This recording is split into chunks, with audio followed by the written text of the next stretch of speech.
चलिए, यहाँ पर हम बात कर रहे हैं थर्ड नंबर के क्वेश्चन की। थर्ड नंबर क्या दे रखा है, बोल रहा है कि अब्दुल गाड़ी से स्कूल जाने के क्रम में औसत चाल को 20 किलोमीटर प्रति घंटा कर पाता है।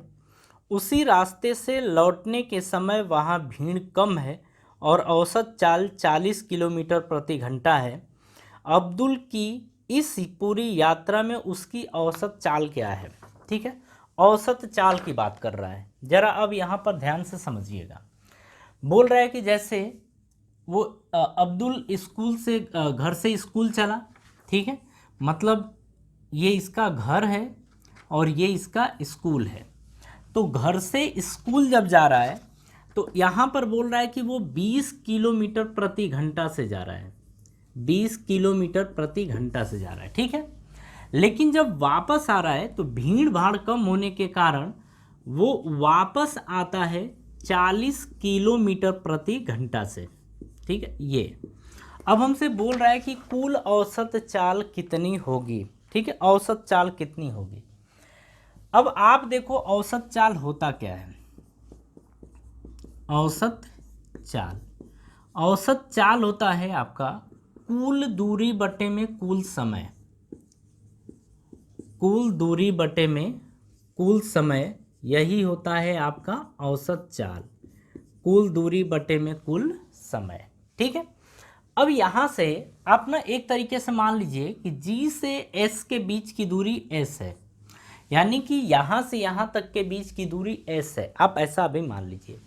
तो आप ये बताओ कि अगर हम कुल दूरी की बात करें,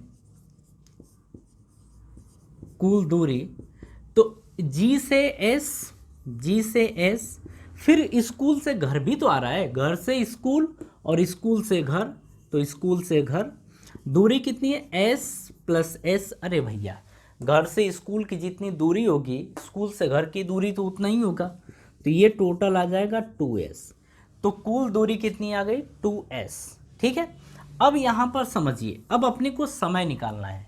हम ऐसा मान लेते हैं कि जब घर से स्कूल जाता है तो उसे समय लगता है T1, और जब स्कूल से घर आता है तो उसे समय लगता है T2।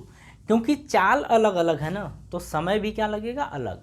स्कूल जाने में ज़्यादा समय लगेगा और आने में कम समय लगेगा। जाने में ज़्यादा क्यों, क्योंकि 20 किलोमीटर प्रति घंटा और आने में 40 है, तो 2 गुना है। ठीक है, तो अब हम निकालेंगे समय। पहले आप निकाल लो।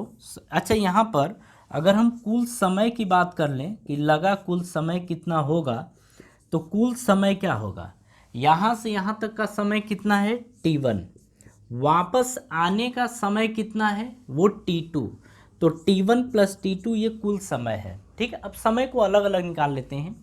समय बराबर क्या होता है दूरी बटे में चाल।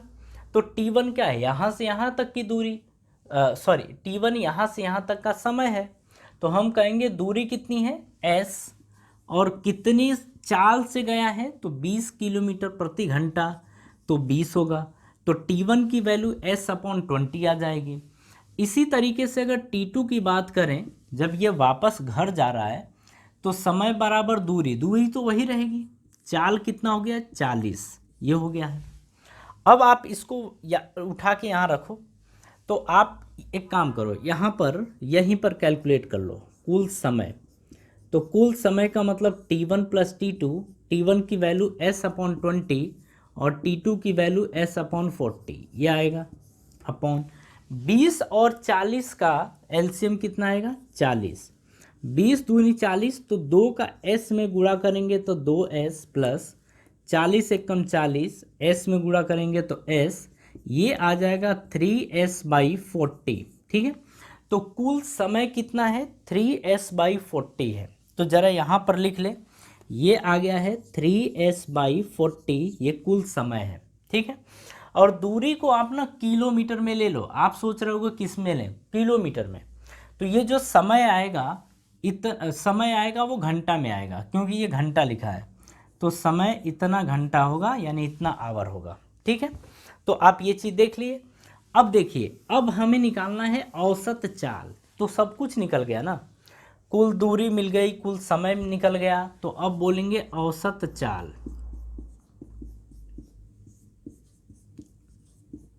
कुल दूरी कितनी है 2s बट्टे में कुल समय, देखिए 3s/40 ये है। लेकिन आप देख रहे हैं कि 2s केवल था, तो 2s को 2s/1 और ये 3s/40 अपन लिख सकते हैं, बीच का बीच में गुणा और नीचे का ऊपर, ऐसे करेंगे तो ये आ जाएगा 2s × 40/1 × 3s, 1 × 3s। ये देखो s से s कैंसिल हो गया, तो 40 दूनी 80 और 3 एकम 3, 80 बटे में 3 किलोमीटर प्रति घंटा होगा। ठीक है, यानी कि अब्दुल की जो औसत चाल होगी वो 80 बटे में 3 किलोमीटर प्रति घंटा होगी। समझ में आ रहा है? तो इतना टफ नहीं, आसान क्वेश्चन है, आराम से आप कर सकते हैं। ठीक है, नेक्स्ट क्वेश्चन की बात करते हैं अब अपन।